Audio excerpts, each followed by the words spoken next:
Last class में हमने sales देख लिए थे,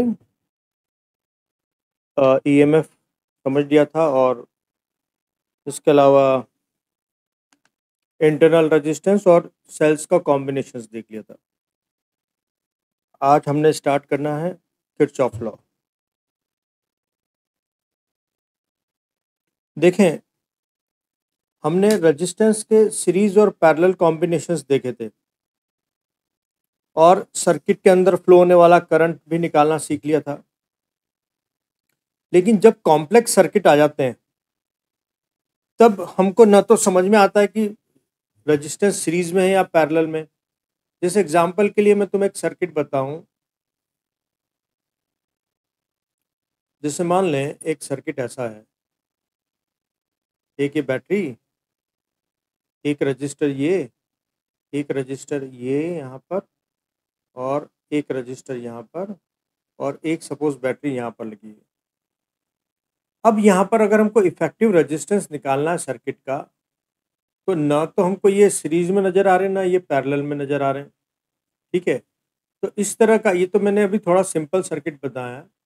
और भी कॉम्प्लेक्स सर्किट हों तब हमें किसी ब्रांच में करंट निकालना हो या पोटेंशियल डिफरेंस निकालना हो तब हमारे लिए थोड़ी दिक्कत हो जाती है। अभी तक हमको जितना जो भी हमने सीखा है हम उसके बेसिस पे तो नहीं निकाल पाएंगे। तो ऐसी प्रॉब्लम को सॉल्व करने के लिए किरचॉफ ने लॉ दिए। ठीक है, तो किरचॉफ के बेसिकली टू लॉज हैं, है ना। तो नंबर 1 है junction law.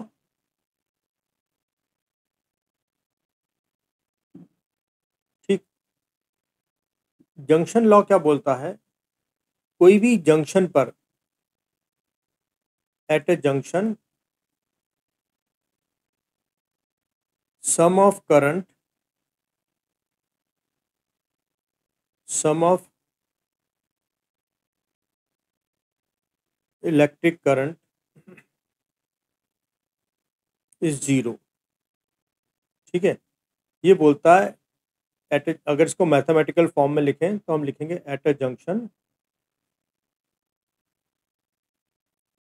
Some of current is zero.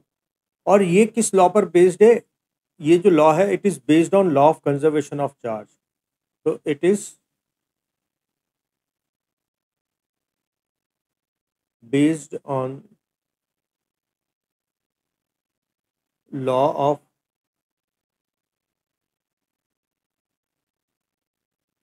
Conservation of charge. अब ये इस पर कैसे बेस्ड है वो मैं तुम्हें बताता हूँ। जैसे मान लो एक जंक्शन है, एक ब्रांच इससे ये कनेक्टेड है, एक ब्रांच ये कनेक्टेड है और मान लो एक ब्रांच ये है, एक ब्रांच ये है और एक ब्रांच ये है। मान लो ये कोई जंक्शन है, मान लो, है ना, पी कोई जंक्शन है।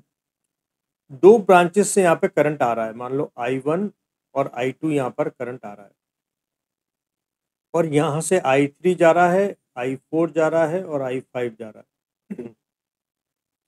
आने वाले को हम कन्वेंशनली प्लस लेते हैं और जाने वाले को हम नेगेटिव लेते हैं। तो जो इनकमिंग करंट है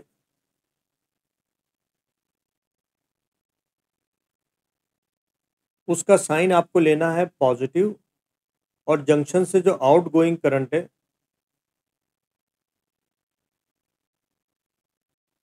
उसका साइन आपको लेना है नेगेटिव। ठीक है, तो अब जैसे ये बोलता है कि एट, इस लॉ के हिसाब से एट जंक्शन पी, हमको पता है इस लॉ के हिसाब से सम ऑफ करंट इज जीरो। तो आने वाले को हम प्लस ले रहे हैं, I1 और I2 प्लस, और I3 इससे आउटगोइंग करंट है, I4 आउटगोइंग करंट है, I5 आउटगोइंग करंट है ना। तो अब देखो हमारे पास आएगा I1 plus I2 equal to I3 plus I4 plus I5। मतलब किसी जंक्शन पर जितना करंट आया है और जितना करंट जा रहा है वो दोनों बराबर होने चाहिए, आने वाला करंट और जाने वाला करंट। यानी किसी जंक्शन पर सेकंड जितने चार्ज आए पर सेकंड उतने ही चार्ज तो जाएंगे, क्योंकि according to law of conservation of charge, charge तो न तो बनते हैं ना बिगड़ते हैं।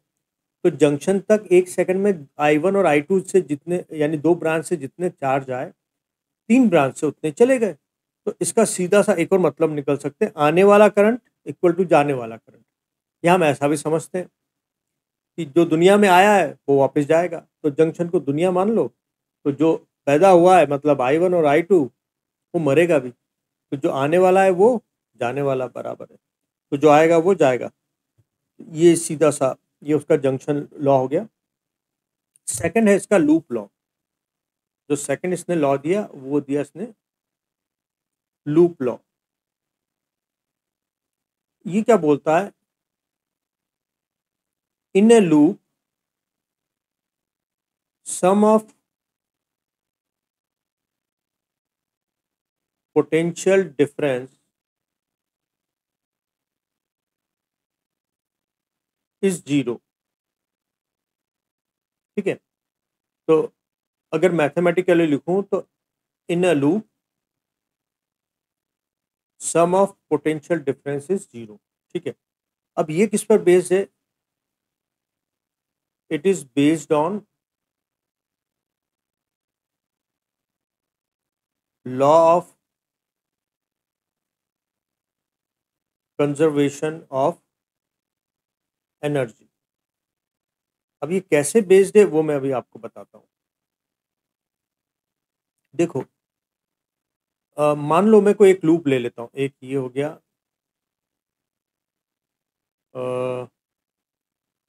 दो रेजिस्टेंस ले लेते हैं R1 और R2, और दो बैटरी ले लेते हैं, एक V1 वोल्ट की और एक V2 वोल्ट की। ठीक है,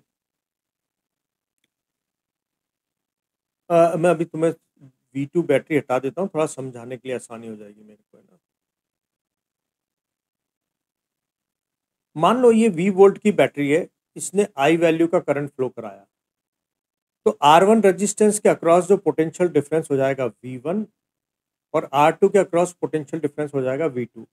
तो V1 हो जाएगा IR1 और V2 हो जाएगा IR2।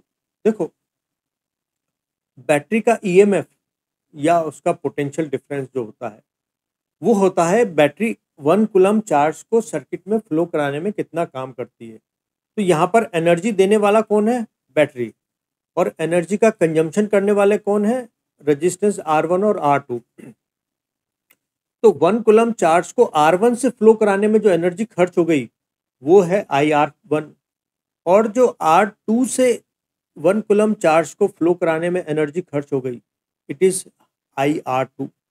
अब देखो, तुम इनपुट कौन दे रहा है, इनपुट दे रहा है बैटरी, और आउटपुट यानी खर्च कौन कर रहा है, रेजिस्टेंस R1 और R2। तो अब सीधी सी बात ये ना, जो प्रोड्यूस करने को हम कन्वेंशनली पॉजिटिव लेते हैं और कंजम्पशन को हम नेगेटिव लेते हैं। तो देखो, प्रोडक्शन को हम क्या लेंगे, एनर्जी प्रोडक्शन का साइन हम क्या लेंगे, प्लस, और एनर्जी कंजम्पशन का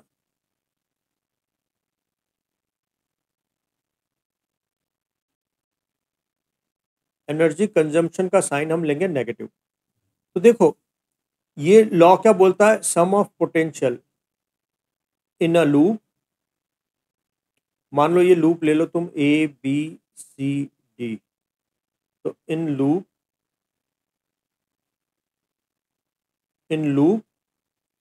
ABCDA, इस लूप के अंदर सम ऑफ पोटेंशियल जीरो।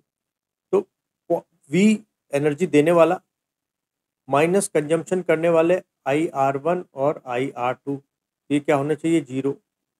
तो V equal to IR1 plus IR2। तो जितनी तुमने एनर्जी लगाई, जितना तुमने प्रोडक्शन किया, उतना ही तो कंजम्पशन होगा।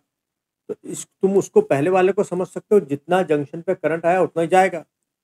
लूप लॉ को ऐसे समझ सकते हो, तुमने जितनी एनर्जी लगाई उतनी ही तो खर्च होगी। एनर्जी कंजर्वेशन यही है ना, एनर्जी अपने आप तुम क्रिएट नहीं कर सकते, ना उसको तुम डिस्ट्रॉय कर सकते हो। तो जितनी तुमने, बैटरी ने जितनी एनर्जी दी वही खर्च हुई सब जगह पर। तो ये दो लॉ हो गए। चेक करें, कोई डाउट हो तो मुझको बताएं। अब हम इस पर बेस्ड न्यूमेरिकल, देखो इस पर बेस्ड न्यूमेरिकल आने के चांसेस होते हैं।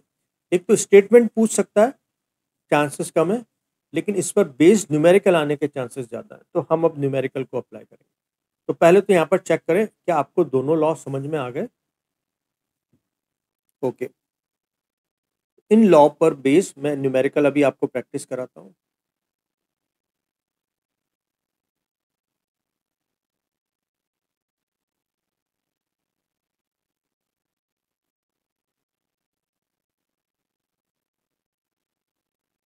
देखो, पहले एक सिंपल सा एग्जांपल लेते हैं। इसके थ्रू मैं तुम्हें रूल अप्लाई करने के तरीके सिखाऊंगा, ठीक है। मान लो एक रजिस्टर ये रहा, एक रजिस्टर ये रहा, एक रजिस्टर यहाँ पर ले लेते हैं, एक बैटरी यहाँ कनेक्ट कर देते हैं और एक बैटरी हम यहाँ पर कनेक्ट कर देते हैं। मान लो इस रेजिस्टेंस की वैल्यू 1 ओम, इसकी 2 ओम, इसकी 3 ओम, और ये बैटरी हम सपोज ले लेते हैं 4 वोल्ट की और ये ले लेते हैं हम 2 वोल्ट की, ठीक।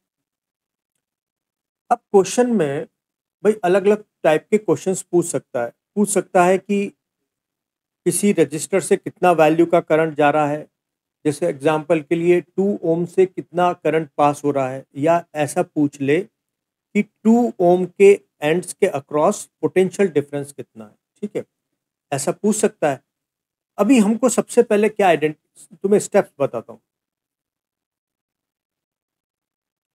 स्टेप 1, सबसे पहले क्या करो, अगर जो तुम्हारे पास इस सर्किट में नॉमेनक्लेचर या नाम दिए हुए हैं जंक्शंस वर्टिसेस के तो ठीक है, अदरवाइज नहीं तो तुम्हें सबसे पहले इसका नाम देने हैं।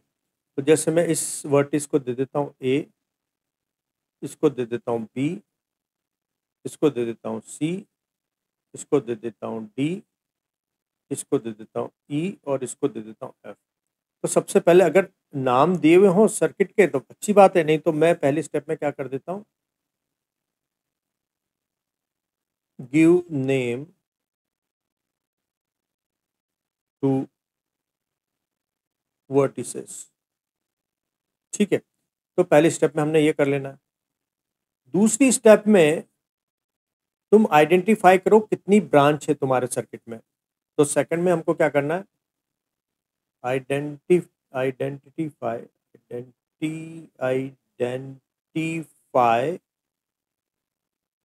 Number of branches. अब देखो मैं इसमें कैसे आइडेंटिफाई करूं, ब्रांच का क्या मतलब है।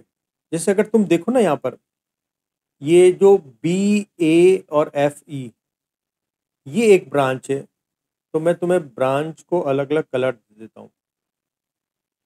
जैसे अगर तुम देखो ये जो मैंने अरे यार, ये जो मैंने ऑरेंज कलर से दिखा दी ये एक ब्रांच है, ठीक है। एक ब्रांच में एक ही करंट फ्लो हो सकता है, तो हमको सबसे पहले देखना है कि हमारे सर्किट में ब्रांचें कितनी हैं। एक ब्रांच ये हो गई। एक ब्रांच में तुम्हें और दिखाता हूँ रेड कलर से,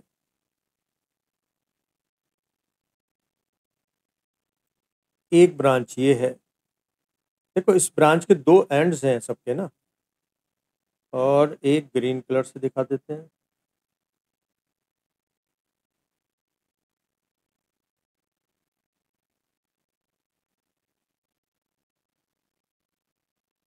ये 3 ब्रांचें हैं।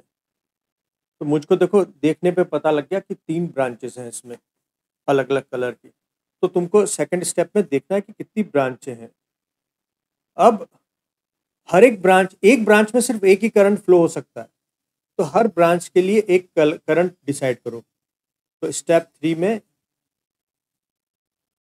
Decide the current for each branch. अब करंट को एक डायरेक्शन भी देनी पड़ेगी, तो तुम्हें चिंता नहीं करनी, तुम्हारी जो मर्जी आए वैसी डायरेक्शन दे दो। अगर तुम्हारे ने डायरेक्शन गलत दी ना तो तुम्हारे आंसर में वो नेगेटिव आएगी, आंसर नेगेटिव आ जाएगा करंट का। तो करंट का आंसर नेगेटिव आएगा तो समझ जाना कि तुमने डायरेक्शन इसकी गलत दे दी। जैसे मैं यहाँ जान करके एक डायरेक्शन गलत दे दूंगा, ठीक है। तो जैसे मैंने इस फर्स्ट ऑरेंज वाली को करंट का वैल्यू दे दिया I1, ठीक है।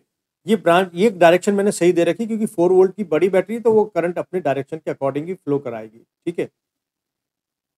और अब मैं इसमें गलत दे देता हूँ कि इसमें ना 3 वाले ओम से यानी बीई ब्रांच में I2 मैंने ऊपर की तरफ दे रखा है, जबकि मुझे पता है कि ये करंट नीचे आएगा, है ना, क्योंकि 4 वोल्ट की बैटरी भी नीचे करंट डालेगी और 2 वोल्ट की बैटरी भी अंदर डालेगी, ठीक है।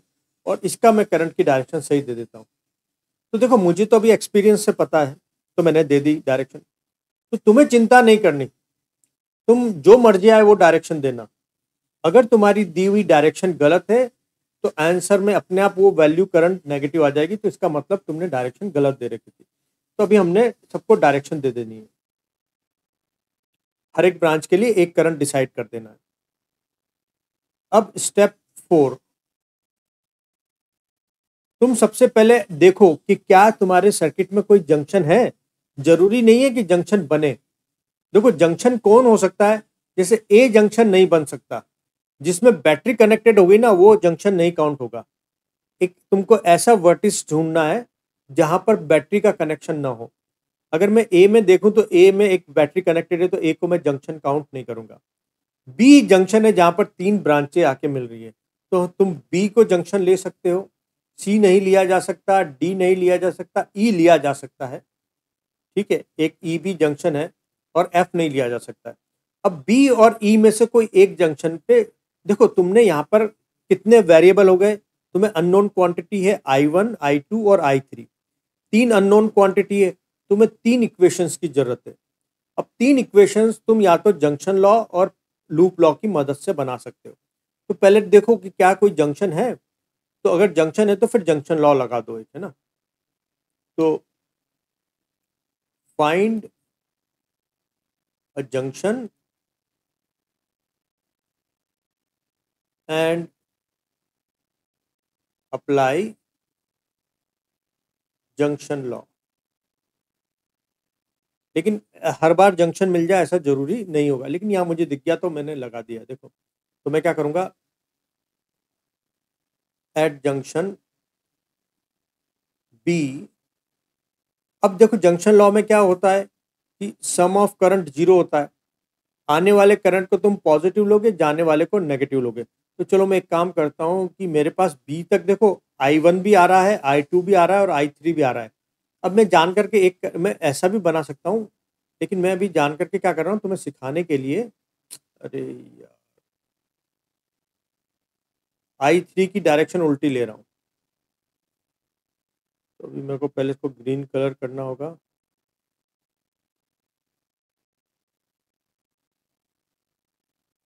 ठीक है, अभी मैंने जान करके क्या करा, I3 की डायरेक्शन उल्टी ले ली। देखो ये सिखाने के लिए, देखो आने वाले करंट कौन कौन से हैं, I1 आया है बी तक, I2 भी आ रहा है बी तक, लेकिन I3 बी से जा रहा है। तो आने वाले करंट को मैं पॉजिटिव लेता हूँ, I1 और I2 को मैं लूंगा पॉजिटिव, और I3 जो जा रहा है उसको लूंगा नेगेटिव, इक्वल टू 0। ये मेरे पास इक्वेशन बन के आ गया 1। तो मैंने एक इक्वेशन बना ली। अब मुझे 2 इक्वेशन की और जरूरत है। अब देखो मैं इसके बाद लूप लॉ की मदद लूंगा। अब इसमें देखता हूँ कि कितने लूप्स हैं, है ना। तो नेक्स्ट स्टेप में तुम्हें आइडेंटिफाई करना है लूप, आइडेंटिफाई लूप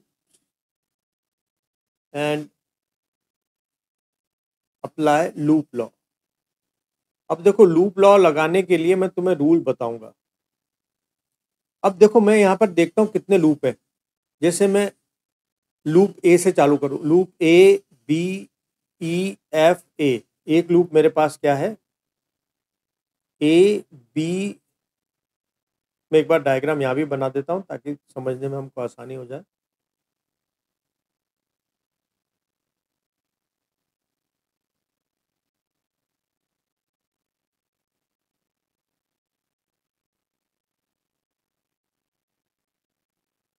ये है 4 वोल्ट का बैटरी, ये है 2 वोल्ट का बैटरी, ये है 1 ओम, ये है 2 ओम और ये है 3 ओम। ठीक है, हमने देखा था कि एक ब्रांच हमारे पास ये ऑरेंज कलर वाली है,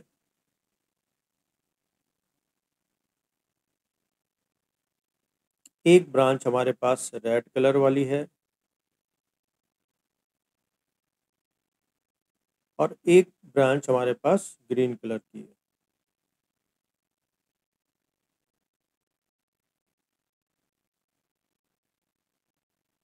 ठीक है, हमने यहाँ पे करंट की डायरेक्शन डिसाइड की थी I1, यहाँ पर हमने डिसाइड की थी I2 और ये डायरेक्शन हमने दी हुई है I3। तो अब देखो, और इसको मैंने नाम दे रखा है, वर्टिसेस को जो मैंने नाम आइडेंटिफाई किए थे A, B, C, D, E और F। अब देखो लूप कौन कौन से हैं मेरे पास। देखो एक लूप तो मेरे को दिख रहा है ABEFA। तो लूप एक तो मेरे को नजर आ रहा है, लूप 1 कौन सा, ABEFA। एक लूप BCDEB, लूप 2 BCDEB। ठीक है, अब देखो लूप का मैं सेंस क्लॉकवाइज भी ले सकता हूं और एंटी क्लॉकवाइज भी ले सकता हूं। जैसे मैंने ABEF को बनाने में कैसा डायरेक्शन लिया है, क्लॉकवाइज सेंस लिया हुआ है। BCDEB को भी मैंने बनाने के लिए क्लॉकवाइज सेंस लिया हुआ है। मेरी मर्जी है, मैं एंटी क्लॉकवाइज भी ले सकता हूं। जैसे तीसरा लूप मैं तुम्हें एंटी क्लॉकवाइज सेंस में बताऊंगा। लूप 3 मैं एक पूरा कंप्लीट लूप भी ले सकता हूं। अब की बार मैं उल्टा चालू कर रहा हूं, है ना, एंटी क्लॉकवाइज। अब मैं लूंगा AFEDCBA। तो मैंने लिया AFEDCBA। मेरी मर्जी होती मैं क्लॉकवाइज लूं या एंटी क्लॉकवाइज, लेकिन ये डायरेक्शन इंपॉर्टेंट है ना। तो ये मैंने कैसा लिया हुआ है, एंटी क्लॉकवाइज लिया हुआ है। ठीक, अब मेरे पास एक इक्वेशन तो जंक्शन लॉ से आ गया है। मेरे पास तीन वेरिएबल हैं, I1, I2 और I3। मुझे तीन इक्वेशंस की जरूरत थी, लेकिन मैं टोटल चार इक्वेशंस बना सकता हूँ।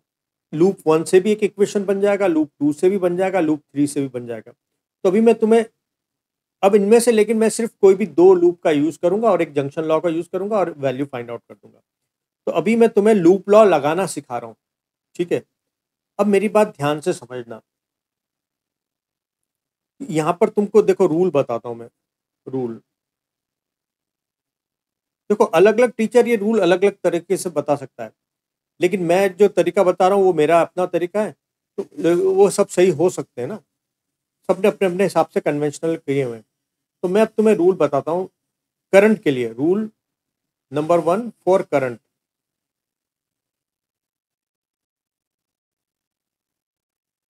देखो, नंबर 1, हमने लूप की एक सेंस डिसाइड कर ली। तो हमने जैसे ABFEA को क्लॉकवाइज लिया हुआ है। अब अगर तुम जब चलते हो तो हमको देखो क्या करना है, मैं तुम्हें बता रहा हूँ। लूप लॉ में है ना, sum of voltage equal to zero, ऐसे भी लिख सकते हो, या sum of IR equal to sum of V। Sum of V क्या है, जो बैटरी पोटेंशियल दे रही है, और IR जहां पे कंजम्पशन हो रहा है। तो मैं इसको अब आसान शब्दों में जब अप्लाई करूंगा ना, तो मैं ऐसा करूंगा कि प्रोडक्शन इक्वल टू जो है कंजम्पशन। तो IR कंजम्पशन है, मैं उसको लेफ्ट हैंड साइड में लेता हूं, और V का सम प्रोडक्शन है। अब देखो, तुमको मैं ऐसे बता देता हूं कि फॉर करंट की जगह मैं लिख रहा हूं फॉर कंजम्पशन। तो रूल नंबर 4 फॉर कंजम्पशन।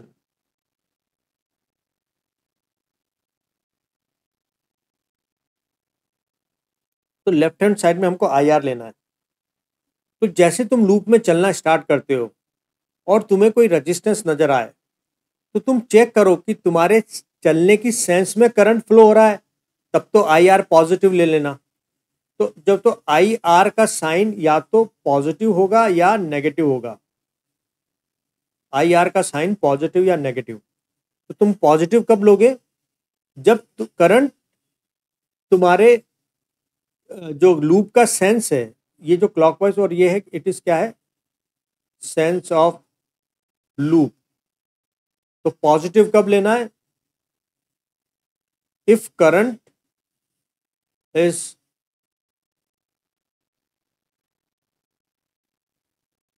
इसको ऐसा लिख देते हैं, ऐसा लिख देते हैं, current is, direction of current is, if direction of current is equal to direction of loop. हमें ना इसको सेंस की जगह लिख देते हैं डायरेक्शन ऑफ लूप।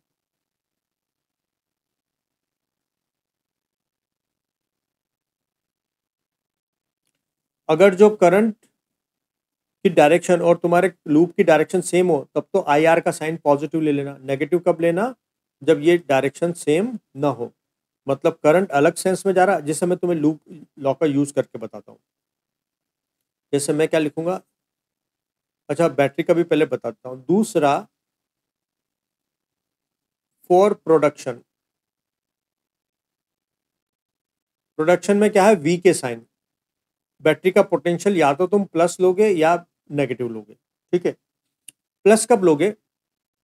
देखो, बैटरी है ना, हमेशा अपने पॉजिटिव टर्मिनल से नेगेटिव टर्मिनल तक करंट का फ्लो कराती है। तो जो बैटरी के करंट की डायरेक्शन है,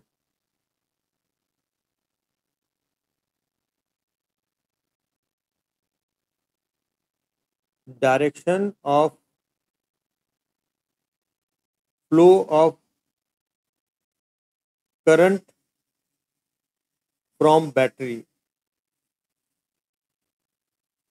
बैटरी के जो करंट फ्लो कराने का डायरेक्शन है वो कहां से कहां तक है? From positive terminal to negative terminal.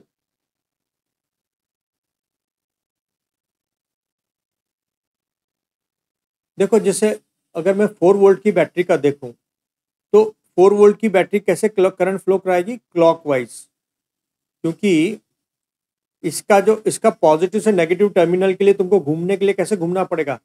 Clockwise. अगर तुम 2 वोल्ट की बैटरी देखो तो ये करंट कैसे फ्लो करा रही है? ये फ्लो करा रही है एंटी क्लॉकवाइज। तो बैटरी के करंट फ्लो करने का भी एक सेंस है। बैटरी जो है अपने पॉजिटिव से नेगेटिव टर्मिनल तक करंट का फ्लो कराती है। तो पॉजिटिव कब लोगे? जब डायरेक्शन ऑफ, मैं इसको डायरेक्शन ऑफ बैटरी बोल देता हूँ, डायरेक्शन पूरा लंबा सा लिखूंगा नहीं, direction of battery equal to direction of loop. देखो, एक तो हमारे पास लूप की डायरेक्शन है जो हमने डिसाइड करी, ये तो हमारी चॉइस होती है क्लॉकवाइज या एंटी क्लॉकवाइज। लेकिन बैटरी के करंट फ्लो की डायरेक्शन हमारी चॉइस नहीं है, वो तो फिक्स होता है, वो अपने प्लस से नेगेटिव की तरफ करंट को फ्लो कराएगी, और अगर ये बराबर ना हो तो पहले तो देखो, मैंने तुमको एक बार फिर ब्रीफ कर देता हूँ। एक तो मेरे को जो लूप लॉ लगाने के लिए लेफ्ट हैंड साइड में मैं आई आर ले रहा हूँ और राइट हैंड साइड में मैं वी ले रहा हूँ। तो आई आर का साइन होगा प्लस या नेगेटिव। तो आई आर का साइन हमको प्लस तब लेना है, देखो एक केस है हमारे, हमने लूप की डायरेक्शन सेट करी है क्लॉकवाइज या एंटी क्लॉकवाइज। तो अगर करंट तुम्हारे लूप की डायरेक्शन में फ्लो कर रहा है तब तो आई आर का साइन प्लस ले लेना। अगर ऐसा नहीं कर रहा तो नेगेटिव ले लेना। फिर बैटरी के फिर हमको बैटरी जो राइट हैंड साइड पर हम वी लेंगे उसकी हमको डायरेक्ट उसकी साइन सेट करना प्लस या नेगेटिव। तो एक तो है हमारे लूप का सेंस और एक बैटरी के करंट फ्लो कराने का सेंस। बैटरी अपने प्लस से नेगेटिव की तरफ फ्लो कराएगी। तो अगर वो दोनों तुम्हारे लूप का सेंस और बैटरी का सेंस बराबर है तब तो पॉजिटिव ले लो वी, अदरवाइज नेगेटिव। अब मैं इनको तुमको यूज करके बताऊंगा, फिर देखना समझ में आया या नहीं। ठीक है, मैं एक बार फिर से डायग्राम बना रहा हूँ।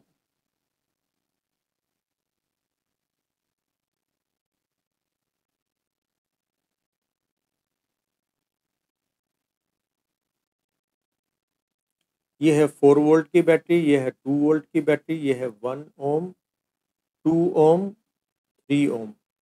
ये है ए, ये है बी, ये है सी, ये है डी, ये है ई और ये है एफ। अब तुम्हें कंफ्यूजन ना हो इसलिए मैं वापस से वो कलर कोडिंग कर रहा हूँ। ये है एक ब्रांच जिसमें एक करंट फ्लो हो रहा है। एक ब्रांच में एक ही करंट फ्लो हो सकता है ना। ये है दूसरी ब्रांच, इसमें भी एक ही करंट फ्लो हो सकता है। और ये है तीसरी ब्रांच।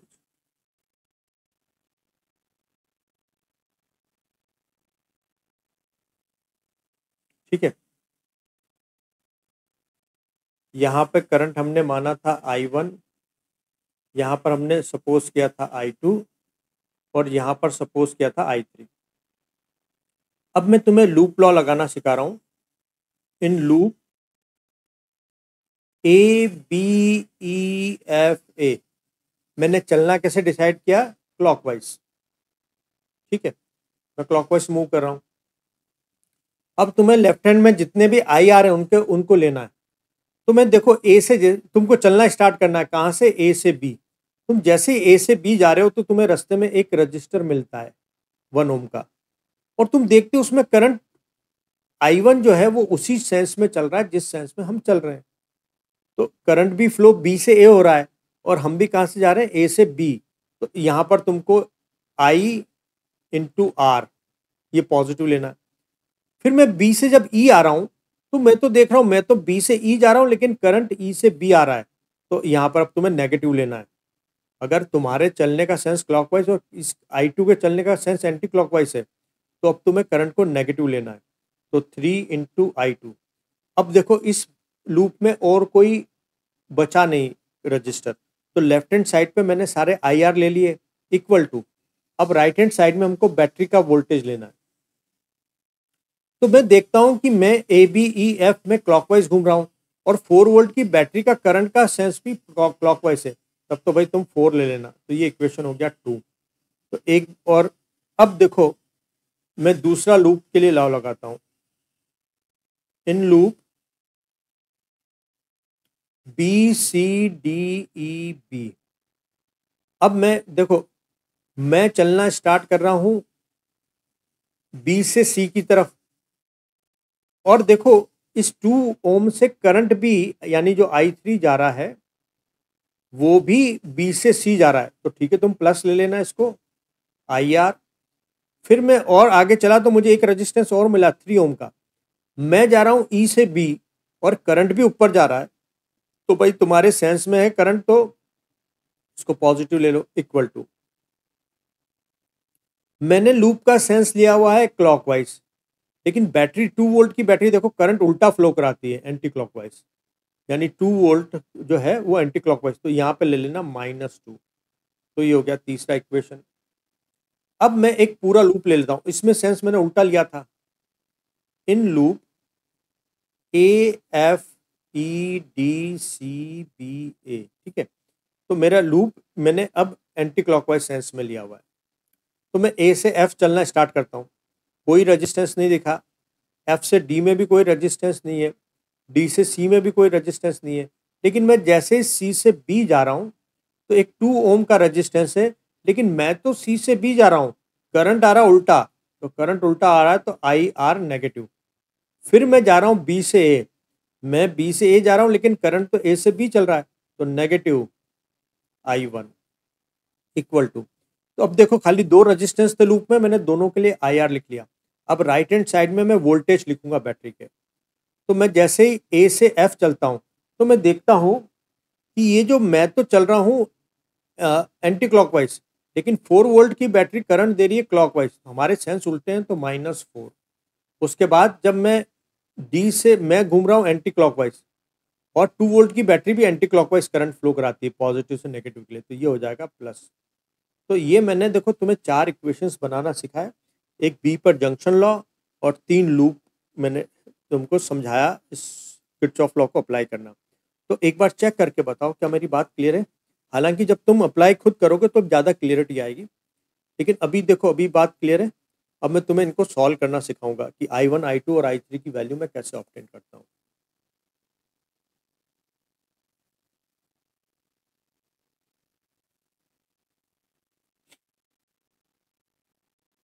पहले तो यहाँ चेक करके बताओ क्या तुम्हें समझ में आ गई मेरी बात?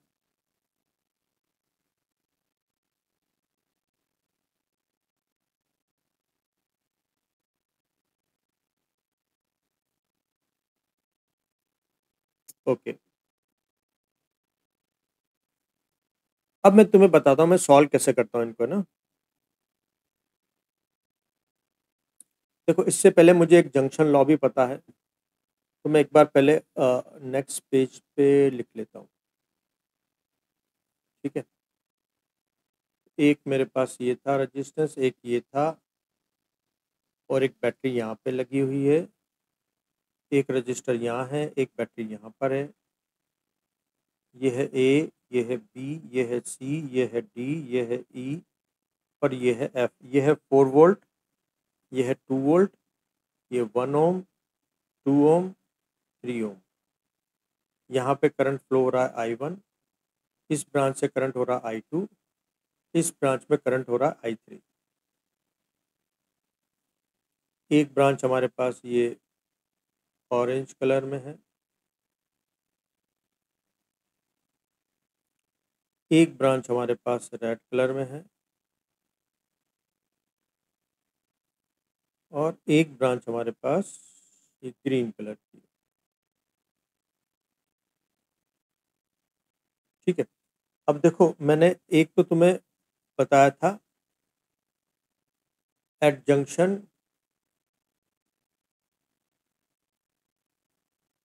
बी जंक्शन पे आने वाला करंट इक्वल टू जाने वाला करंट, तो ये मेरे पास इक्वेशन 1 बन गया था। फिर मैंने बताया था in loop A B E F A, मैं सबसे पहले ए से जब बी जा रहा हूँ तो पहला रजिस्टर सेम डायरेक्शन में करंट, तो I1, और यहाँ पर नेगेटिव 3I2 और बैटरी का पॉजिटिव 4। ये दूसरा बना दिया था in loop B C D E B, इसमें 2I3 में गया, उसी डायरेक्शन में करंट है, और यहाँ पर 3I2 इक्वल टू बैटरी का सेंस उल्टा है तो -2। फिर in loop A F E D C B, ठीक है, ए, इसमें मैं गया तो पहला रजिस्टर मुझे 2 ओम मिला उल्टी डायरेक्शन में, -2I3। I1 में भी उल्टा सेंस है, -I1 इक्वल टू 4 वोल्ट की बैटरी मेरे से अपोजिट फ्लो करा रही है, और 2 वोल्ट की सेम सेंस में फ्लो करा रही है। ठीक है, अब बन गए मेरे पास 4 इक्वेशन, लेकिन मैं खाली 3 का यूज़ करूँगा, इसका मैं यूज़ नहीं करने वाला, इसको मैं अभी ड्रॉप कर रहा हूँ। 4th इक्वेशन मेरा मैं अभी छोड़ रहा हूँ। ठीक है, तुम कोई से भी यूज़ कर सकते हो, कोई दिक्कत नहीं आएगी। अब देखो मैं क्या कर रहा हूँ, मैं चेक करता हूँ कि 2 और 3 में क्या चीज़ कॉमन है। देखो I2 यहाँ पर भी है और I2 यहाँ पर भी है, इसको मत छेड़ना। अब या तो तुम I1 का वैल्यू चेंज करो या I2 का वैल्यू चेंज करो, I3 का। तो मैं एक काम करता हूँ, इक्वेशन 1 से I3 का वैल्यू उठा करके इक्वेशन 3 में डालता हूँ। तो मैं लिखूंगा from equation 1 and equation 3 we get, देखो यहाँ पर है 2, और I3 की वैल्यू जो अगर मैं इक्वेशन 1 से देखता हूँ तो ये है I1 plus I2 plus 3I2 equal to -2। अब ये सिंपली जो तुमने 10th में सीखे थे ना, दो इक्वेशन को सॉल्व करना, वही तरीका, कोई नई बात नहीं है। अब तुम किसी भी तरीके से जो इक्वेशन सॉल्व करना जानते हो वो तरीका लगा देना। तो अभी मैंने इसको ब्रैकेट को खोल लिया, अब देखो इसको और इसको ऐड कर देता हूँ, तो 2I1 plus 5I2 equal to -2, ये मेरे पास इक्वेशन 4 आ गया। अब इक्वेशन 4 को और इक्वेशन 2 अभी तुमने छेड़ा नहीं था, इसको सॉल्व कर दो। इनमें से किसी एक वेरिएबल को हमको एलिमिनेट करना है, तो मेरे को लगता है कि 1 को एलिमिनेट करना आसान है। मैं इक्वेशन 2 में 2 का मल्टीप्लाई करूंगा और उसको सब्ट्रैक्ट कर दूंगा 4 से। तो मैं क्या करने वाला हूँ, इक्वेशन 2 को मल्टीप्लाई कर रहा हूँ 2 से, और उसमें से सब्ट्रैक्ट कर दूंगा इक्वेशन 4। तो मैं 2 times of I1 minus 3I2 equal to 4, इसको जब मैं मल्टीप्लाई करता हूँ तो मेरे पास आता है 2I1 minus 6I2 equal to 8। अब मैं इसमें से इक्वेशन 4 सब्ट्रैक्ट कर रहा हूँ, तो ये मेरे पास इक्वेशन 1 है बाय मल्टीप्लाई 2, और इसमें से इक्वेशन 4 सब्ट्रैक्ट करना है, 2I1 plus 5i2 equal to -2। ये मेरे पास इक्वेशन 4 है। तो मैं सब्ट्रैक्शन लगा रहा हूँ तो नेगेटिव प्लस वाले नेगेटिव हो जाएंगे, नेगेटिव वाले प्लस हो जाएंगे, ये कैंसिल हुआ। ये हो गया -11i2 इक्वल टू 10।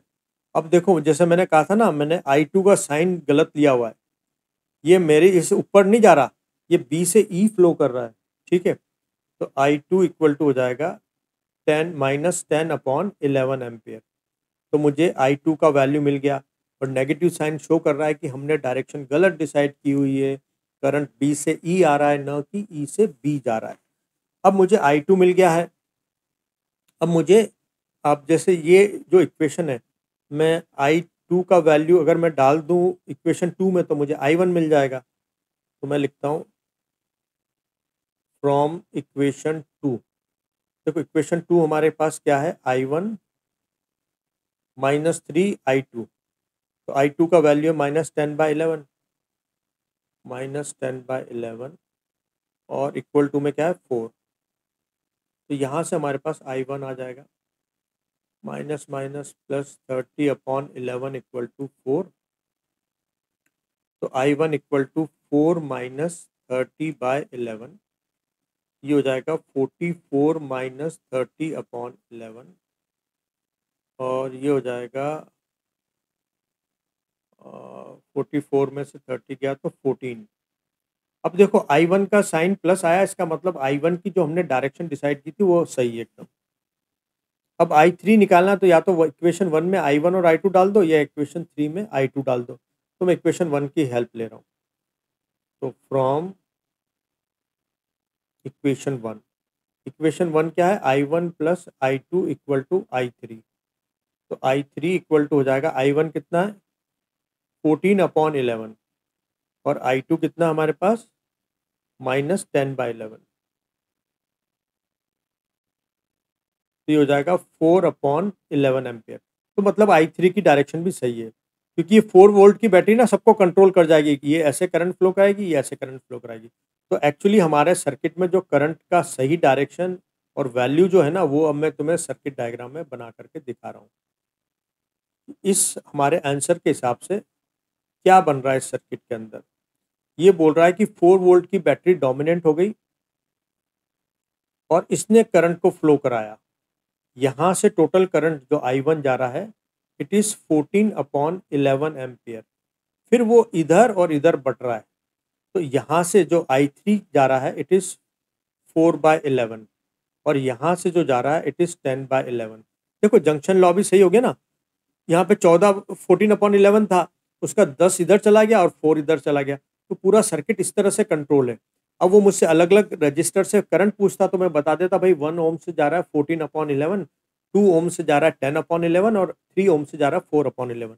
अगर मुझे पोटेंशियल ड्रॉप पूछता 1 के अक्रॉस, तो मैं बोल देता 1 इंटू 14/11 वोल्ट, है ना। अगर मुझे 2 ओम के अक्रॉस पूछता तो मैं लिखता 2 इंटू 10/11 वोल्ट। अगर वो मुझे 3 वोल्ट के अक्रॉस पूछता पोटेंशियल ड्रॉप, तो 3 इंटू 4/11। तो मुझे पोटेंशियल ड्रॉप की वैल्यूज भी पता चल गई, कौन रजिस्टर कितनी हीट जनरेट कर रहा था। अपन को एक जूल्स लॉ ऑफ हीटिंग अभी नहीं पढ़ा, वो भी पढ़ना है। तो ये सारी ये इस तरह से हम इसको सॉल्व कर सकते हैं।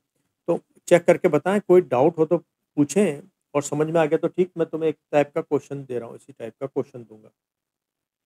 ओके, तो चेक करते हैं। गुड। तो मैं क्वेश्चन दे रहा हूँ, आप उसको ट्राई करना, फिर हम डिस्कस करेंगे उसको। तो नेक्स्ट क्वेश्चन है आपके पास, मान लो ये एक बैटरी हो गई, और एक रजिस्टर में यहीं पे लगा देता हूँ,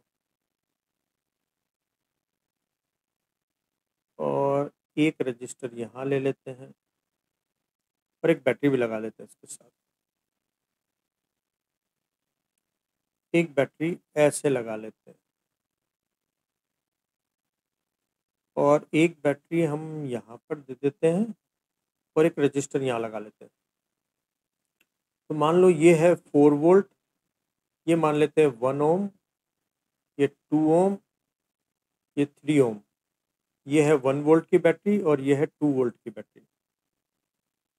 तो आपको दो चीज़ें पता करनी है। Number 1, current through register 1 ohm, 2 ohm and 3 ohm. इसको वर्ड में लिख देता हूँ। Current flowing through 1 ohm, 2 ohm and 3 ohm. इसके अलावा पोटेंशियल ड्रॉप या potential difference across 1 ohm, 2 ohm and 3 ohm. तो ये आपको पता करना है। आप ट्राई करो, फिर मैं बताऊंगा इसको। देखो, आपके और मेरे इक्वेशन एक जैसे बने उसके लिए है ना, सबसे पहले इक्वेशंस बनना सही जरूरी, बाकी तो सॉल्यूशन पार्ट है। तो मैं अभी कुछ काम आपको पहले से करके दे रहा हूँ ताकि हमारे आंसर मैच कर जाएं एक जैसे। तो ये मैंने वर्टिसेस को नाम दे दिए। अब अगली बात आती है कि तुम्हें ब्रांच डिसाइड करना है और करंट डिसाइड करना है। चलो अच्छा, आप करो पहले, इसके बाद मैं बताऊंगा। पहले आप खुद ट्राई करो, फिर मैं बताऊंगा।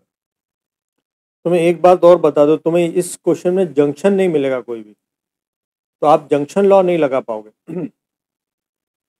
आपको 3 लूप मिल रहे हैं, 3 लूप लॉ लगेंगे। देखो, ए पर भी बैटरी कनेक्टेड, एक 2 वोल्ट की बैटरी कनेक्टेड होगी, इसलिए ए वाला भी यूज में नहीं आएगा, बी भी यूज में नहीं आएगा। सी में 1 वोल्ट की बैटरी और 4 वोल्ट की बैटरी का एक पोलर एक इलेक्ट्रोड कनेक्ट हो गया, तो वो भी काम में नहीं आएगा। डी पर भी वही 4 वोल्ट की और 1 वोल्ट की बैटरी कनेक्टेड है। तो actually junction law A B C D किसी पे भी नहीं अप्लाई होगा, है ना। उसके अलावा अगर इसमें नंबर ऑफ ब्रांचेस देखूं मैं, कितनी ब्रांचेस हैं, तो ब्रांचेस के लिए मैं क्या करता हूं, जैसे एक ब्रांच में मैं चलना स्टार्ट करता हूं,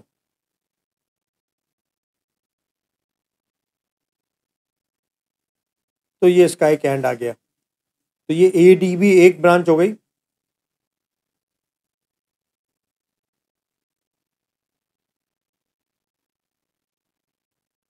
और ये ए सी कोई दूसरी ब्रांच हो गई, एक ब्रांच है ना।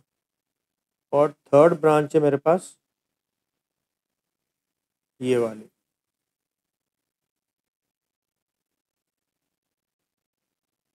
तो ये तीनों ब्रांच हो गई। अब इनमें मैं कोई करंट की वैल्यू डिसाइड कर लेता हूँ।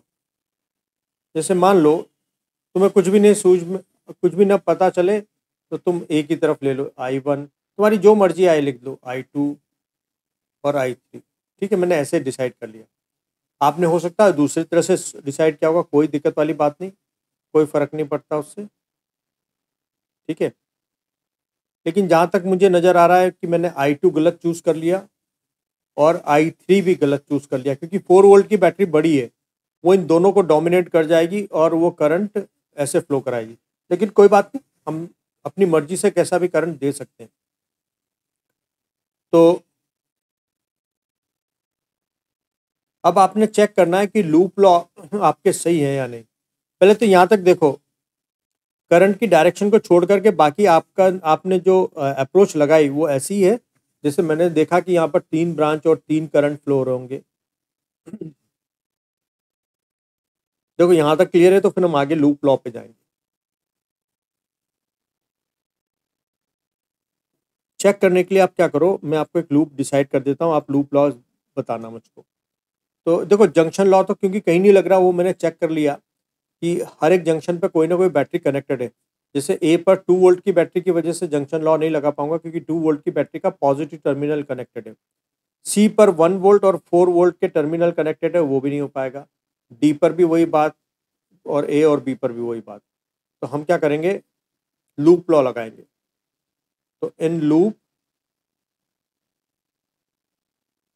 मान लो मैंने क्लॉकवाइज सेंस में घूमना डिसाइड किया, A C D A।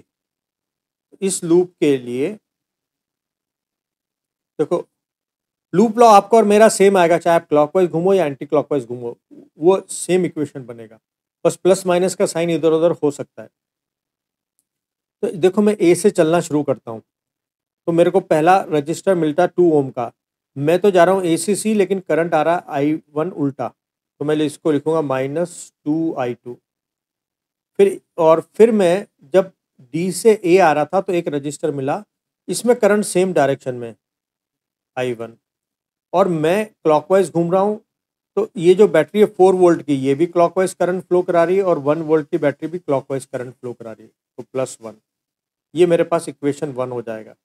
Check करो आपका इक्वेशन 1 कुछ ऐसा है क्या?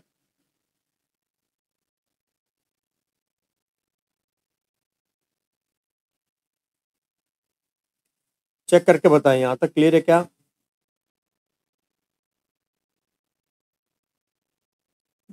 आपका ये राइट है या रॉन्ग फर्स्ट इक्वेशन, वो बताएं मुझको।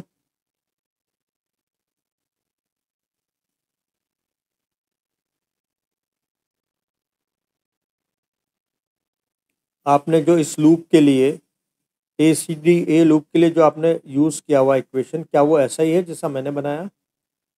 आपके प्लस माइनस साइन इधर उधर हो सकते हैं, ठीक है। अब एक काम करो, आप है ना अगले लूप के लिए ट्राई करो, फिर चेक करते हैं हम। अब मैं आपको बनाने के लिए दे रहा हूँ, लूप की डायरेक्शन डिसाइड कर देता हूँ। इन लूप ABCA, इस लूप के लिए इक्वेशन बनाओ, फिर चेक करते हैं हम। आपने ट्राई कर लिया होगा, चेक करते हैं और मुझको बताना राइट है या रॉन्ग। हम A से B जाते हैं, कोई रजिस्टर नहीं। B से C जब हम मूव करते हैं तो हमारे चलने के सेंस से उल्टी डायरेक्शन में यहाँ पे करंट फ्लो हो रहा है I3, तो मैं यहाँ लिखूंगा -3I3। फिर जब हम C से A की तरफ मूव कर रहे हैं तो भी हमको एक रजिस्टर मिल रहा है 2 ओम का, लेकिन करंट सेम डायरेक्शन में, तो +2I2। तो IR का काम हो गया पूरा। अब बैटरी की बात करते हैं। हमारा घूमने का सेंस है क्लॉकवाइज, और 2 वोल्ट की बैटरी एंटी क्लॉकवाइज सेंस में करंट देती है, तो -2।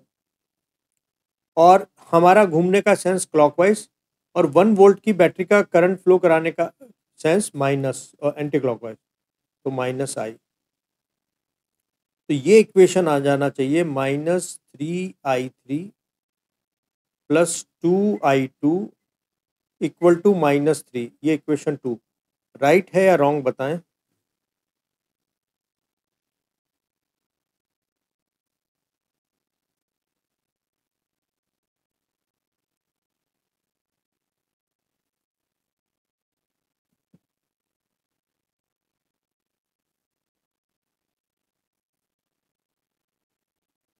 गुड। अब मैं थर्ड लूप दे रहा हूं, उसमें आप अप्लाई करना। लेकिन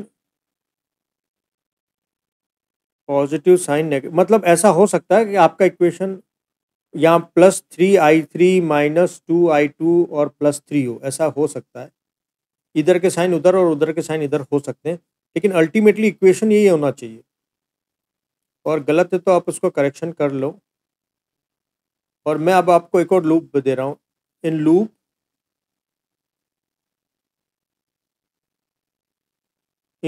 ABCDA, इस लूप के लिए लूप लॉ लगाओ एक बार। आपने अप्लाई कर दिया होगा, चेक करना, और राइट है या रॉन्ग मुझे बताना। मैं जैसे A से B जाता हूँ कोई रजिस्टर नहीं, लेकिन B से C जाता हूँ तो एक रजिस्टर मिलता है 3 ओम का, लेकिन इसमें करंट का सेंस मेरे चलने से उल्टा है, तो मैं नेगेटिव साइन ले लूँगा। C से D में कोई रजिस्टेंस नहीं है, D से A के बीच में एक रजिस्टेंस है, तो मेरे चलने का सेंस और करंट के चलने का सेंस सेम है, तो +I1। तो IR मैंने लेफ्ट हैंड साइड पे पूरे सॉल्व कर लिए। अब राइट हैंड साइड पे देखो, मैं जैसे ही A से B आता कोई बैटरी नहीं, लेकिन B और C के बीच में एक बैटरी है 2 वोल्ट की। मेरे घूमने का सेंस है क्लॉकवाइज, लेकिन इसके करंट फ्लो कराने का सेंस है एंटी क्लॉकवाइज, तो ये नेगेटिव होगा। फिर मैं C से B D में आता हूँ, कुछ नहीं, लेकिन D से A के बीच में एक बैटरी है 4 वोल्ट की, और उसके करंट फ्लो कराने का सेंस और मेरे लूप का सेंस सेम है, तो +4। ये इक्वेशन बन जाना चाहिए -3I3 +I1 = 2। एक बार चेक करें क्या ये इक्वेशन आपका सेम है, राइट है या रॉन्ग बताएं। आप है ना रूल को फॉलो नहीं कर रहे हो। आप जैसे मैं क्या बोल रहा हूँ, जैसे ये इक्वेशन मैंने बनाया तो मैं कैसे चला, देखो मेरे को मेरी बातों को ध्यान से सुनो। ए से बी चला, कोई रजिस्टर नहीं तो मुझे कुछ नहीं लिखना। लेकिन मैं जैसे बी से सी आ रहा था, देखो मैं कहाँ से आ रहा हूँ, बी से सी, लेकिन 3 ओम में करंट कैसे जा रहा है, सी से बी। तो मेरे और करंट की डायरेक्शन उल्टी है ना, उल्टा होने का मतलब नेगेटिव साइन। तो -3I3 ले लिया मैंने। फिर मैं सी से डी गया, मुझे कोई रजिस्टेंस नहीं मिला, लेकिन डी से ए जाते वक्त मुझको एक रजिस्टर नजर आ रहा है 1 ओम का। तो मैं चेक करता हूँ कि मेरे चलने की डायरेक्शन और करंट की डायरेक्शन सेम है क्या। हाँ, करंट भी डी से ए आ रहा है और मैं भी डी से ए जा रहा हूँ, हम दोनों की डायरेक्शन सेम है तो प्लस साइन ले लेंगे, तो +I1। तो ये जो लेफ्ट हैंड साइड वाली कहानी है आई आर की, उसमें आपके चलने की डायरेक्शन और करंट के फ्लो होने की डायरेक्शन देखो सेम है, तो प्लस साइन ले लो आई आर का, नहीं तो नेगेटिव ले लो। अब बात आती है बैटरी के वोल्टेज की। तो देखो मेरे घूमने का सेंस है क्लॉकवाइज और 2 वोल्ट का सेंस है एंटी क्लॉकवाइज, तो -2। मेरे घूमने का सेंस है क्लॉकवाइज और 4 वोल्ट का करंट फ्लो कराने का सेंस भी है क्लॉकवाइज, तो उसको प्लस ले लो। सिंपल सी बात है। क्या मेरी बात क्लियर हुई,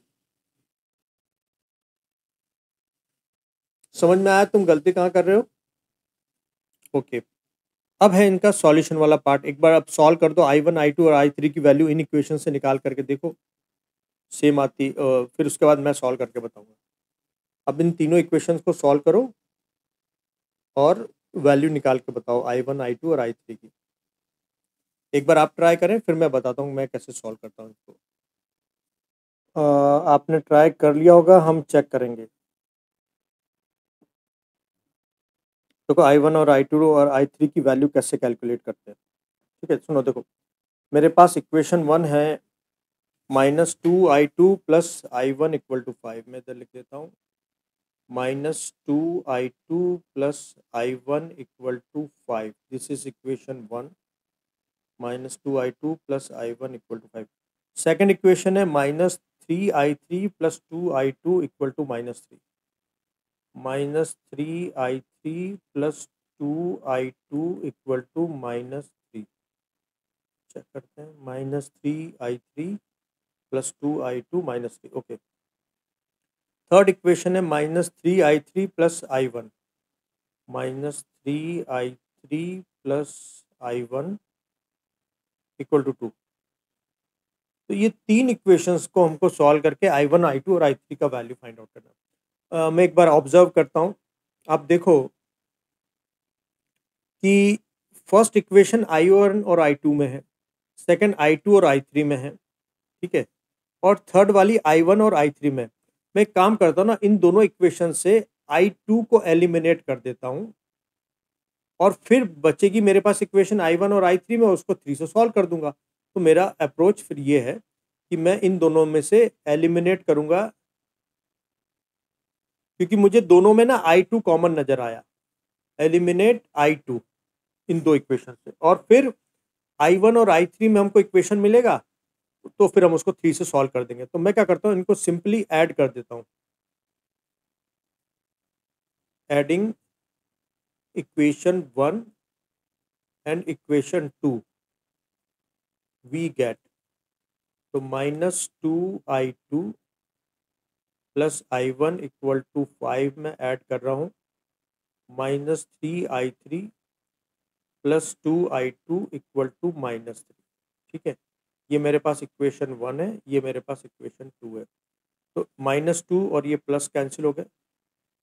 अरे ये तो गड़बड़ आ गई है, सॉल्व ही नहीं होगा। ये तो इक्वेशन 3 आ गया वापस से। इसमें एक जंक्शन लॉ चाहिए ही चाहिए था मुझे। ठीक है, 1 मिनट है ना, हम 2 मिनट का ब्रेक लेना। ये क्वेश्चन मेरे से गलत फ्रेम हो गया, लेकिन चलो तुमने इसमें ना इक्वेशंस बनाना सीख लिए, तो हम नेक्स्ट क्वेश्चन करेंगे, उसमें हम वैल्यू सॉल्व करेंगे। इस इक्वेशन को फ्रेम करते वक्त मैंने गड़बड़ कर दी कि वो कोई जंक्शन लॉ नहीं दिया। एक बार हम इसको और ट्राई करते हैं कि अगर सॉल्व हो पाए। क्योंकि सर्किट तो बना हुआ है तो वैल्यूज तो आनी चाहिए। एक बार हम चेक कर लेते हैं इसको, है ना, ये सॉल्व हो पाएगा क्या? अगर हम कोई दूसरे इक्वेशंस लेते, मान लो इन दोनों को सॉल्व करें अगर हम, तो अगर मैं 2 और 3 को सॉल्व करता, -3i3 +2i2 = -3 में से -3i3 +i1 = 2। अब अगर ये सब्ट्रैक्ट करता हूँ तो 2i2 -i1 = -5। नहीं, ये भी नहीं बन पाएगा क्योंकि ये ठीक 1 जैसा ही बन गया। तो यानी मेरे को तीसरा इक्वेशन मिल ही नहीं पा रहा। जंक्शन लॉ में लगा नहीं सकता, नहीं जंक्शन लॉ लग जाएगा।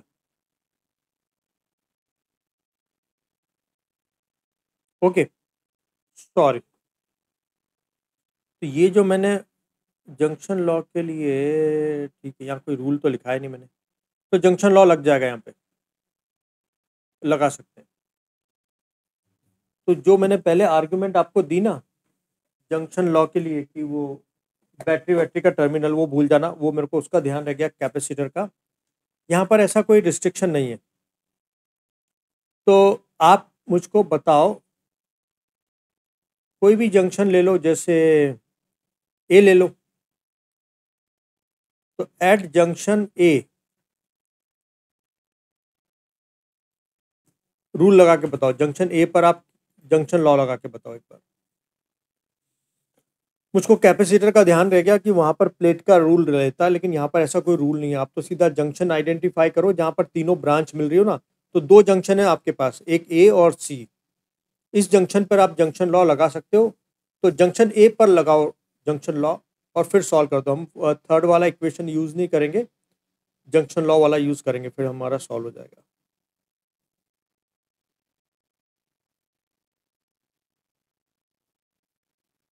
जंक्शन लॉ लगा के देखें आप जंक्शन ए पर।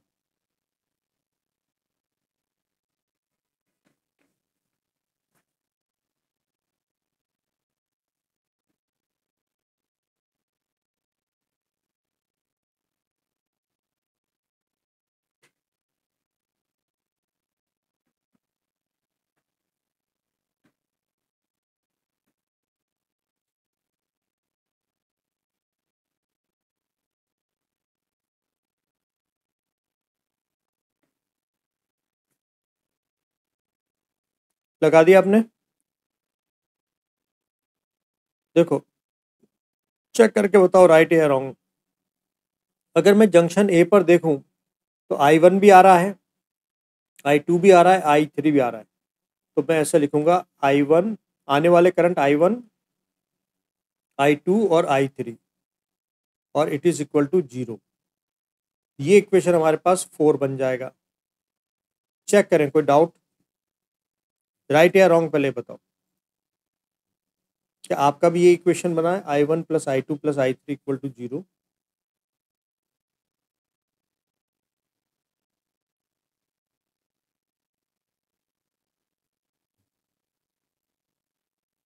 ओके, अब देखो, अब मैं सॉल्व करता हूं उसको।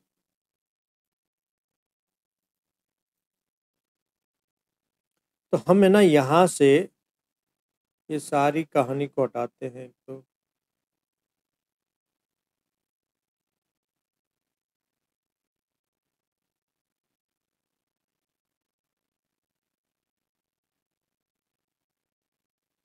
और हम थर्ड इक्वेशन को भी हटाते हैं, इसका यूज नहीं करेंगे हम। किसी भी एक लूप को हटा सकते हैं, तो कोई सा भी हटा दो। हम इक्वेशन 4 अभी जो जंक्शन लॉ बनाया उसका यूज करेंगे।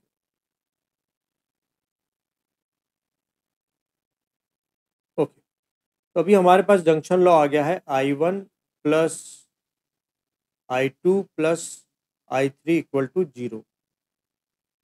ठीक, हमने क्या करना है, 1 और 2 को चेक करना है। इसमें देखो क्या कॉमन है, I2 यहाँ पर भी है, I2 यहाँ पर भी है। इसको मत चेंज करना, या तो आप I1 को रिप्लेस करो या I3 को रिप्लेस करो। तो मैं इक्वेशन 4 से I1 को रिप्लेस कर देता हूँ। तो इक्वेशन 4 से मेरे पास I1 की जो वैल्यू है वो -I2 -I3। तो मैं क्या कर रहा हूँ, from equation 1 and equation 4 -2I2 plus I1 का वैल्यू है -I2 -I3 इक्वल टू 5। इसको सॉल्व करते हैं। -2I2 और -I2 कितने हो जाएंगे, -3I2 और -I3 इक्वल टू 5।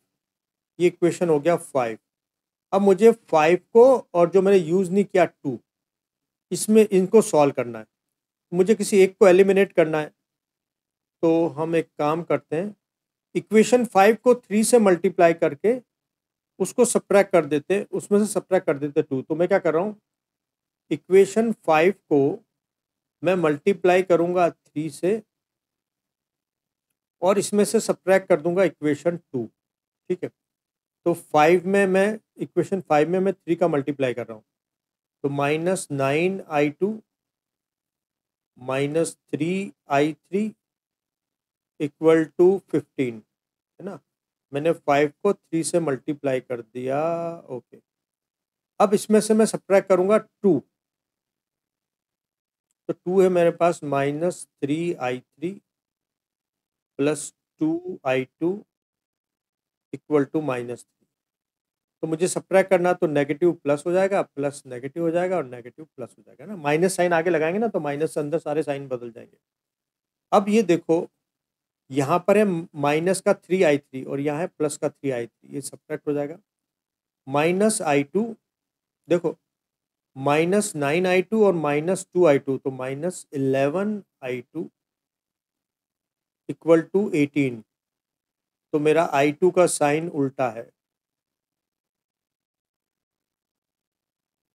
तो मेरे पास I2 का वैल्यू आ गया। I2 आ गया तो मैं I1 और I3 भी फाइंड आउट कर सकता हूँ। तो अगर मैं इसको I2 की वैल्यू इक्वेशन 1 में डालूं तो मुझे I1 मिल जाएगा। तो from equation 1 -2I2 plus I1 equal to 5। ये हो जाएगा +36/11 plus I1 equal to 5। I1 equal to हो जाएगा 5 - 36/11। एलसीएम आ जाएगा 11। तो 55 - 36, ये हो जाएगा I1 का value, which is equal to 55 में से 36 सब्ट्रैक्ट करो तो वही 9 और एक 19। तो 19/11 एम्पियर। ठीक है। अब मुझे I3 पता करना है। तो हम उस इक्वेशन 4 का भी यूज़ कर सकते हैं और इक्वेशन 2 का भी। तो मैं एक काम कर रहा हूँ, मैं इक्वेशन 4 का यूज़ कर लेता हूँ।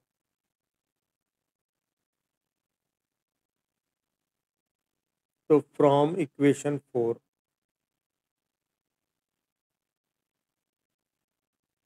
इक्वेशन 4 है I1 + I2 + I3 equal to 0। तो I1 मेरे पास कितना है, 19/11 प्लस I2 मेरे पास कितना है, 18/11 प्लस I3 इक्वल टू 0।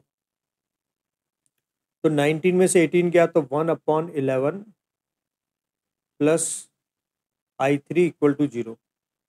तो I3 मेरे पास हो जाएगा -1/11 एम्पियर। तो इसका मतलब I3 और I2 की डायरेक्शन मेरी गलत है और I1 की डायरेक्शन सही है। तो अगर मैं सब डायरेक्शन के साथ इसको बनाऊं तो मेरे पास सर्किट क्या था एक्चुअली में, 4, 1 और 2। ठीक है, ऐसा सर्किट बना हुआ है। तो मेरे पास सर्किट था, एक रजिस्टर यहाँ, एक बैटरी इधर, एक रजिस्टर यहाँ, एक बैटरी इधर,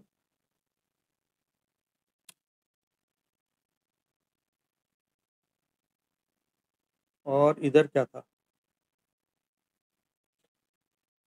बैटरी और रजिस्टर। ठीक है।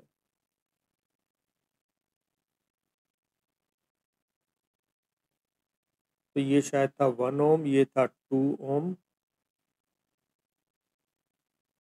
और ये था 3 ओम। ये 4 वोल्ट, ये 1 वोल्ट और ये 2 वोल्ट, है ना, ऐसे ही था। 4 वोल्ट, 1 वोल्ट, 2 वोल्ट, 1 2 3, ठीक। तो I1 मैंने दिया था डी से ए तक, तो ये तो सही डायरेक्शन है। और I1 का वैल्यू कितना है, 19/11। तो मतलब ये जो करंट है वो है 19/11 एम्पियर।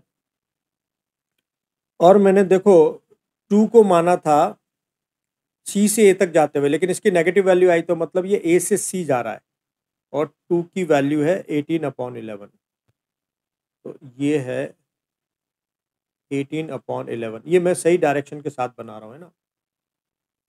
और ये है 1/11, है ना। और इसकी डायरेक्शन में मैंने इधर मानी थी, जबकि उल्टी है। तो ये है 1/11 एम्पियर। ठीक है, तो बात समझ में आ गई। जैसे 19 एम्पियर इस जगह पर आया, वो दो ब्रांच में बट गया, एक 18/11, 1/11 इधर निकल गया और 18/11 इधर निकल गया।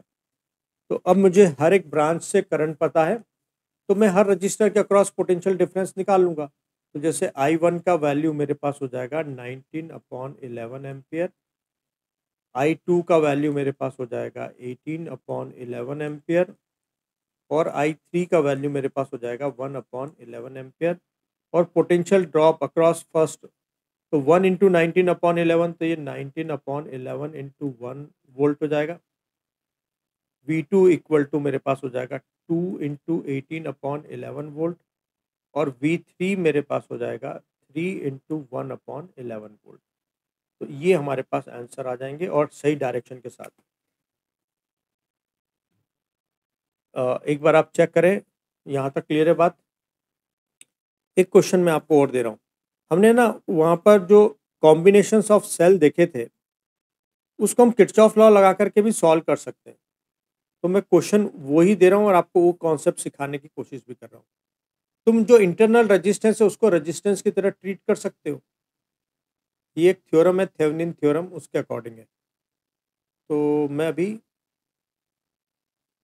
ये वही सर्किट, अगर तुमको ध्यान हो, वैल्यू पता नहीं, अगर मुझे याद रही तो वैसे ही आ जाएगी, नहीं तो कोई नई वैल्यू असाइन कर दूंगा।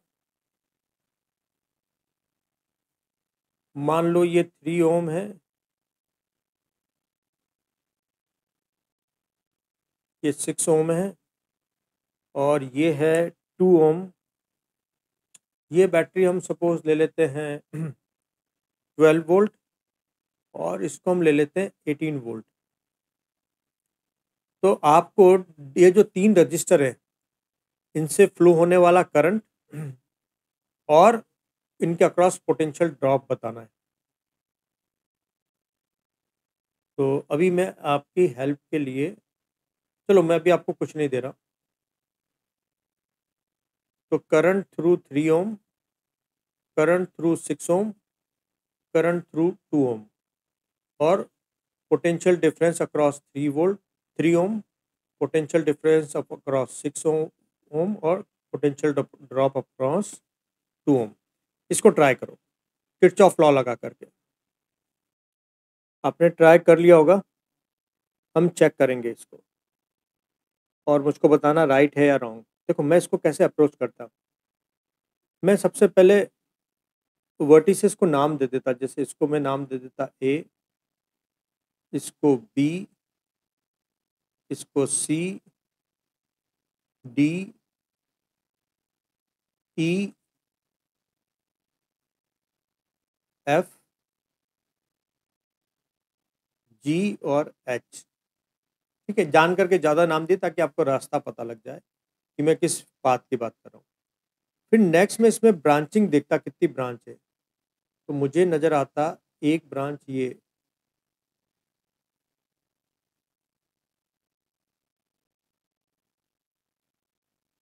एक, ये ब्रांच है, एक ब्रांच मुझे नज़र आती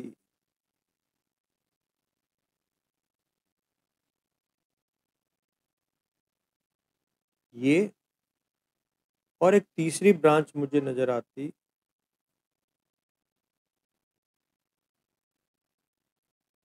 टोटल 3 ब्रांचिंग है यहाँ पर, और हमको पता है कि एक ब्रांच से सिर्फ एक ही करंट फ्लो हो सकता है। तो मैं अभी अपने हिसाब से करंट की डायरेक्शन सेट कर देता हूँ। सपोज यहाँ से I3 फ्लो हो रहा है, यहाँ से I6 फ्लो हो रहा है, और यहाँ से I2 फ्लो हो रहा है। ठीक है, नाम मेरे हिसाब से मैंने दे दिए। I3 इस बेसिस पे दिया कि 3 ओम से होने वाला करंट, और 6 ओम से, ताकि मुझे याद रहे कौन सा कहाँ से फ्लो हो रहा है। ठीक है, तो अब सबसे पहले मैं एक जंक्शन लॉ लगाता हूँ ना। मुझे जंक्शन या तो बी पर मुझे देखा कि आने वाला करंट I3 और I6 है और जाने वाला करंट I2 है, तो मैं लिख दूंगा एट जंक्शन बी आने वाले करंट I3 और I6 है और जाने वाला करंट I2 है। तो आने वाला इक्वल टू जाने वाला करंट मैंने यहाँ कर दिया, या वो सम ऑफ करंट 0 दिखा सकता था। अब मैं देखो, मेरे पास एक लूप तो ये है ABEDEF A, एक लूप ये ले लूं, एक लूप ले सकता हूं BCDEGHB। ठीक है, तो मैं 2 लूप ले सकता हूं यहाँ पर, है ना। यहाँ पर 2 लूप पॉसिबल है, और मुझे 3 इक्वेशंस चाहिए, तो उसमें से 2 लूप से बन जाएगा। तो मैं ले रहा हूं इन लूप ABCDEFA, है ना। ये लूप हो गया हमारे पास। ऐसा इस रास्ते पे चलेंगे। हमने रास्ता डिसाइड कर लिया और सेंस डिसाइड कर लिया। तो मैं ए से बी आया, कोई रजिस्टर नहीं, बी से सी कोई रजिस्टर नहीं, सी से डी में एक रजिस्टर आया और उसमें से करंट उसी डायरेक्शन में फ्लो हो रहा है जहाँ मैं चल रहा हूँ, तो मैंने उसको ले लिया।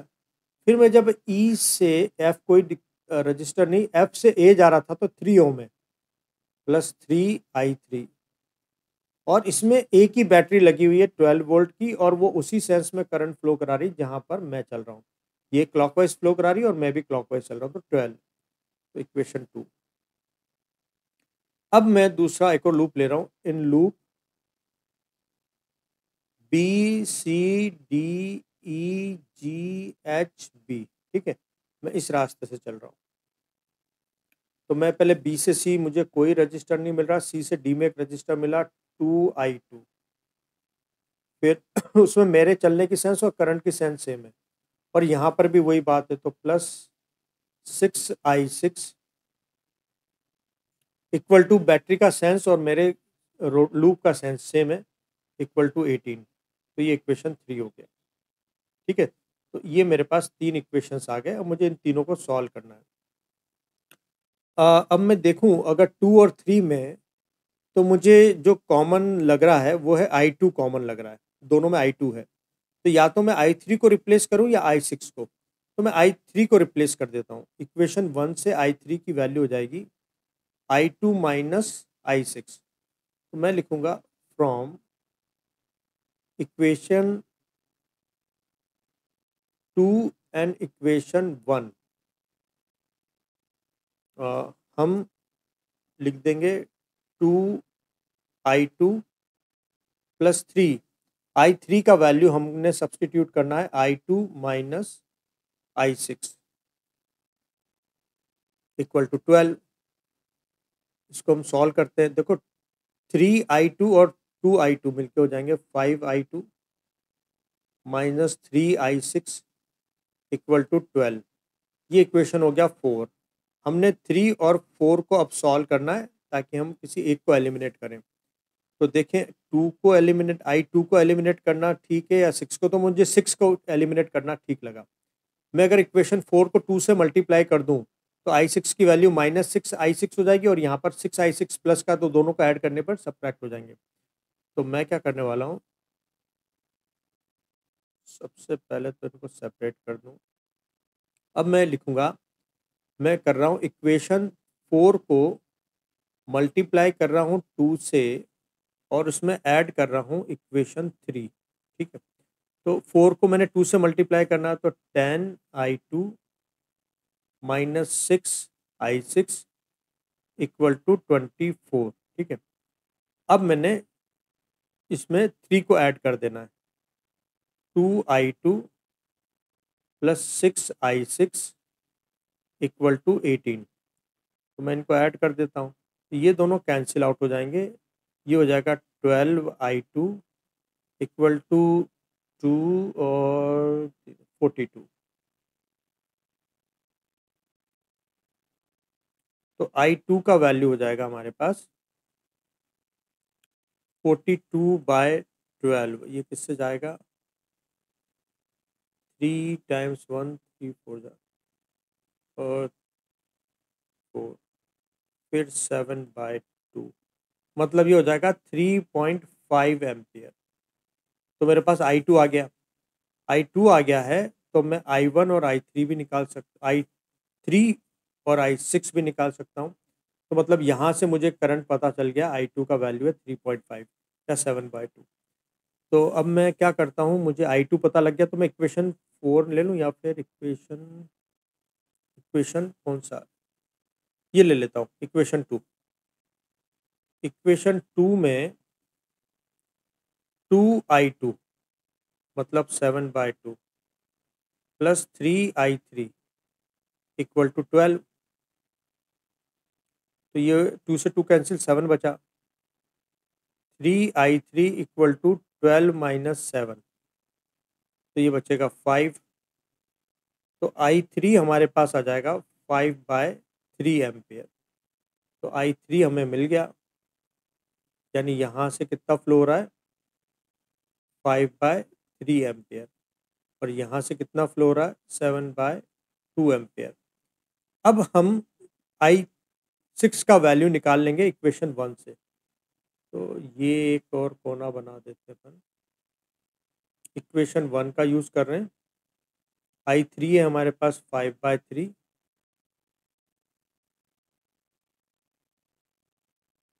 ओके, और plus i6 equal to i2 है हमारे पास 7/2। तो i6 इक्वल टू हो जाएगा 7/2 माइनस 5/3। तो एलसीएम आ जाएगा 6 का, और 21 माइनस 10, ये हो जाएगा हमारे पास 11/6 एम्पियर। तो ये हो जाएगा हमारे पास कौन सा, i6, i3 हमारे पास मिल गया, i6 हमारे पास हो जाएगा 11/6 एम्पियर। तो एक बार चेक करें और मुझको बताएं आपका आंसर राइट है या रॉन्ग।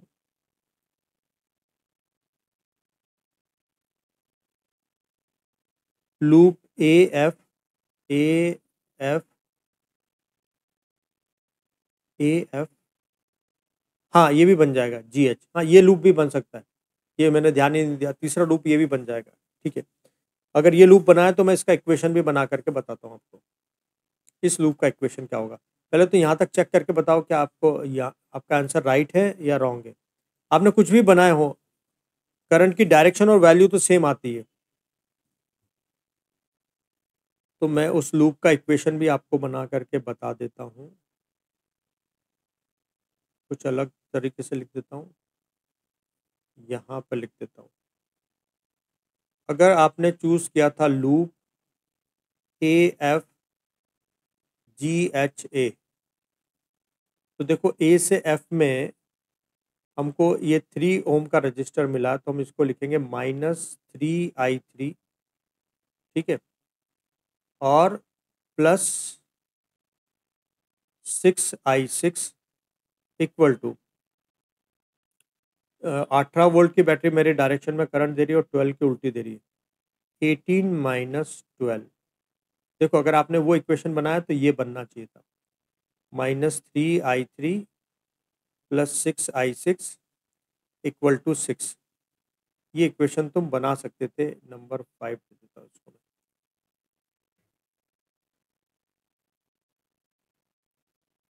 Good, very good.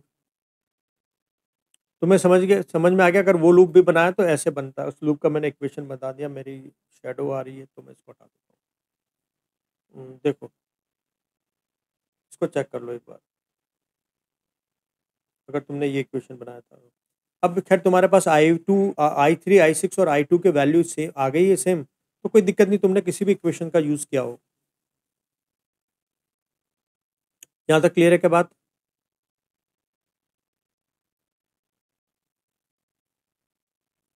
एक कॉन्सेप्ट और पढ़ेंगे जो मैंने एनसीईआरटी में दिया हुआ नहीं है, लेकिन एनसीईआरटी ने इस बार हटा दिया, पता नहीं कैसे।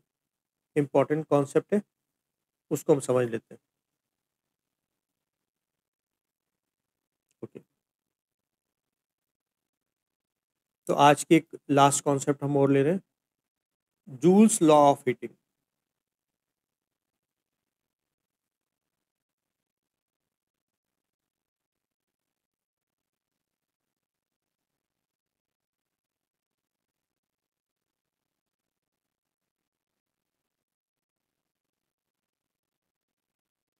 देखो, मान लो कोई सर्किट है आपके पास, इसमें आर रजिस्टर लगा हुआ है, 20 वोल्ट की बैटरी है और एक की कनेक्ट कर देते हैं और इससे करंट आई फ्लो हो रहा है। अब सुने, देखो होता क्या है कि बैटरी केमिकल रिएक्शन को कन्वर्ट करता है इलेक्ट्रिक एनर्जी में। तो सेल के अंदर क्या होती है, केमिकल रिएक्शन, केमिकल एनर्जी, और वो कन्वर्ट किस में हो जाती है, अब सर्किट में करंट फ्लो होने लग गया तो इलेक्ट्रिक एनर्जी में। और ये इलेक्ट्रिक एनर्जी अल्टीमेटली किस में कन्वर्ट हो जाती है, हीट में, और सराउंडिंग में डेसिपेटेड हो जाती है, फैल जाती है। ठीक है, तो ये जो है एनर्जी का सीक्वेंस है हमारे पास। अब जूल ने बोला heat develop in register R number 1 is directly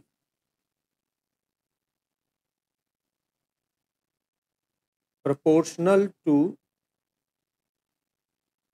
the square of current। जो उसमें से करंट फ्लो हो रहा है उसके स्क्वायर के प्रोपोर्शनल होगी। Number 2 is directly proportional to value of register, मतलब हीट डेवलप जो होगी वो रजिस्टेंस के डायरेक्टली प्रोपोर्शनल होगी। Number 3, it is directly proportional to time, कितने टाइम तक फ्लो कराया करंट, जितने टाइम तक ज़्यादा फ्लो कराओगे उतनी ज़्यादा हीट डेवलप हो जाएगी, जितना बड़ा वैल्यू का रेजिस्टेंस लोगे उतना ज़्यादा हीट डेवलप हो जाएगी, जितना ज़्यादा करंट का वैल्यू होगी। इन सारी बातों को अगर हम मिलाएं तो heat is directly proportional to I square R T. अब इसमें जो कांस्टेंट ऑफ प्रोपोर्शनलिटी है वो 1 आएगा। क्यों? क्योंकि हमने देखा था ना कि हमारे पास जो इलेक्ट्रिक एनर्जी के इक्वेशन अगर आपको पता हो तो वो थे आई स्क्वायर आर टी या V square by R T या वी आई टी। ठीक है, इतनी तो सेल ने हीट जनरेट करी और इतनी तो तुम्हें आउटपुट मिलेगा, तो ये होता आई स्क्वायर आर टी। ठीक है, तो अगर हीट डेवलप तुम जूल में नाप रहे हो तो आई स्क्वायर आर टी, अगर एसआई यूनिट में या जूल में नाप रहे हो तो, और अगर कैलोरी में नाप रहे हो, जनरली हम हीट को कैलोरी में नापते हैं, अपॉन 4.18 करना होगा if it is measured in calorie. ठीक है, क्यों? क्योंकि 1 जूल इक्वल टू होता है 4.18 या अप्रोक्सीमेटली इक्वल टू 4.2 कैलोरी। ये कैलोरी और जूल का कन्वर्जन फैक्टर है। ठीक है, तो हम इसको ऐसा कर लेंगे। ओके, तो ये हो गया हीट डेवलप। ठीक, तो बस इतनी सी बात और बतानी थी। जहाँ जहाँ भी हम जैसे हमने क्वेश्चंस जो किए हैं ना रजिस्टर के, तो कोई रजिस्टर से कितनी हीट डेवलप हुई वो इस वाले क्वेश्चन से कर सकते हैं। जैसे मान लो एक सिंपल सा क्वेश्चन देता हूँ कि मान लो तुम्हारे पास 2 रजिस्टर्स हैं,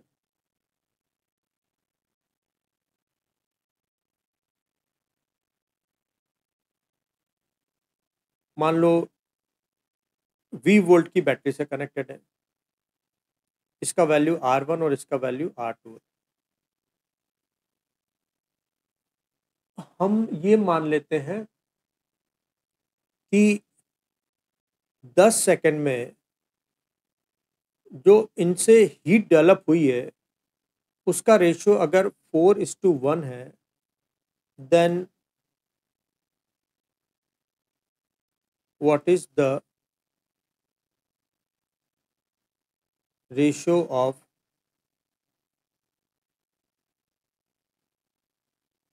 नहीं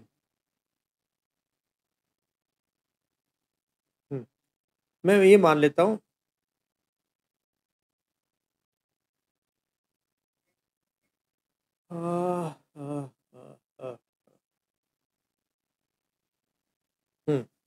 क्वेश्चन थोड़ा सा चेंज करते हैं।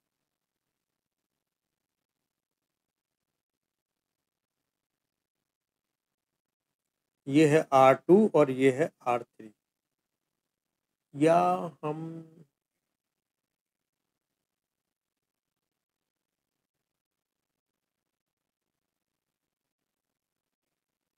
चलो इसको मान लेते हैं 2 ओम, और इसको हम सपोज कर लेते हैं 6 ओम, 3 ओम, और ये हम सपोज कर लेते हैं 6 ओम। मैं बोलता हूँ कि 10 सेकंड में जो heat ratio of heat develop इन, मान लो 2 एम्पियर में डेवलप हुई है H1 और 3 एम्पियर में डेवलप हुई है H2, और इनका रेशियो 4:1 है। तो what is the ratio of current flowing through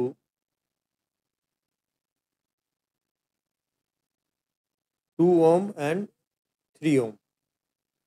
ठीक है, मैं आपको एक बार ट्राई करने का मौका देता ट्राई कर एक बार देता हूँ कि आप एक बार ट्राई करें, फिर मैं बताता हूँ। आपने ट्राई कर लिया होगा, एक बार चेक करते हैं राइट है रॉन्ग, या अप्रोच कर पाए या नहीं कर पाए, मुझे बताना। देखो सॉल्यूशन हम करते हैं। मान लो हीट 1 अपॉन हीट 2 ये होती है I² RT, ठीक है ना, I1 R1T, तो I2² R2T। तो हमको पता है कि हीट का रेशियो कितना, 4:1। हमें करंट का रेशियो फाइंड आउट करना है, I1² अपॉन I2², और ऊपर रेजिस्टेंस जो है वो है 2 ओम, और नीचे हमारे पास रेजिस्टेंस है 3 ओम, इंटू टाइम 10/10, तो ये तो कैंसिल आउट हो गए। 2 को इससे डिवाइड कर सकते हैं, तो 6/1 इक्वल टू I1/I2 का स्क्वायर, दोनों साइड का स्क्वायर रूट कर दो, तो हमें करंट का जो रेशियो मिलेगा इट इज √6 टाइम 1। चेक करें, कोई डाउट हो तो बताएं।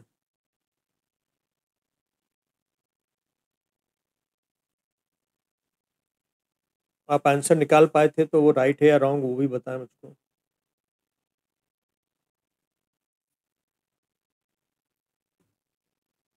गुड। एक बस लास्ट क्वेश्चन हम और देखते हैं, इसी कॉन्सेप्ट पर बेस्ड है। अच्छा, सेम क्वेश्चन ही ले लेते हैं।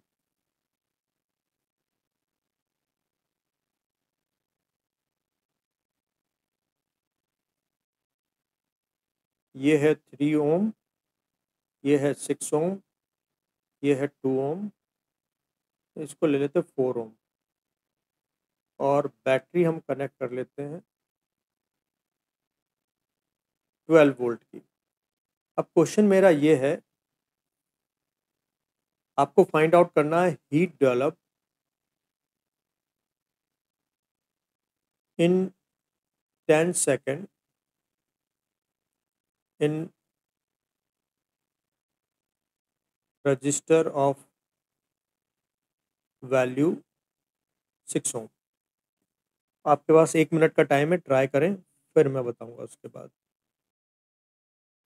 आपने ट्राई कर लिया होगा, चेक करना, मुझे बताना राइट है या रॉन्ग।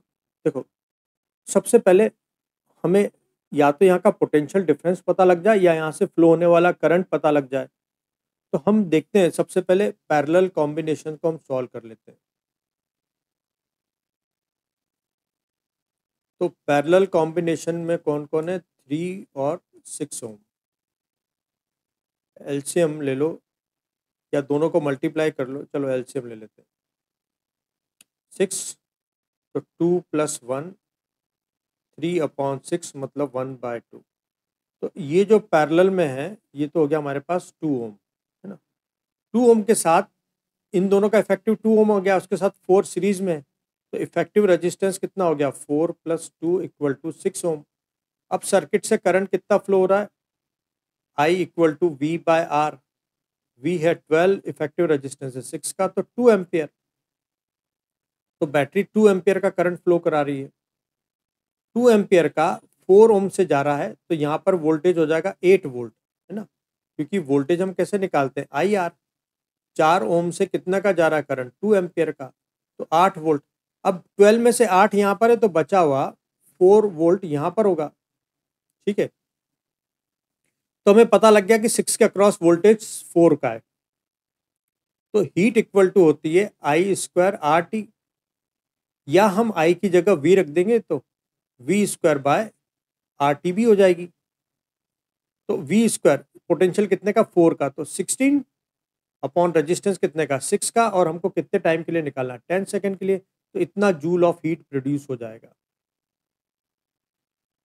तो 80/3 जूल हीट डेवलप होगी।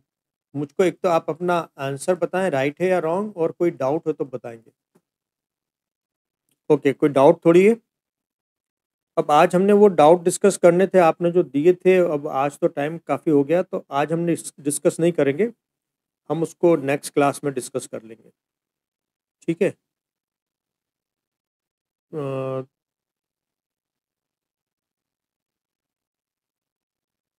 इसमें बस मुझको एक बार चेक करके बता दो, आपको समझ में आ गया जो मैंने कराया, इसमें कोई डाउट थोड़ी है प्रोसीजर में।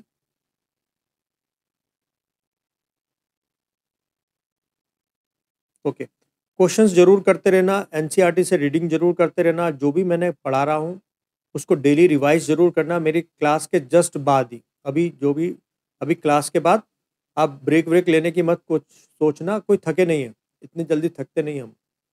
आप इमीडिएटली उसके बाद अभी पेपर उठा करके जितना भी मैंने पढ़ाया उसको एक बार रिवाइज कर ले। आज वैसे बहुत कम पढ़ाया, 2 ही टॉपिक पढ़ाए हमने, किर्चॉफ लॉ और जूल्स लॉ ऑफ हीटिंग, और एक आध क्वेश्चंस मन से सोच लेना कि ऐसे ऐसे कराया था, एक कोई भी खुद ही बना करके एक बार सॉल्व करके देख लेना, ठीक है। चलो ठीक, तो हम क्लास यहीं पर एंड करते हैं, और डाउट डिस्कशन हम कल कर लेंगे।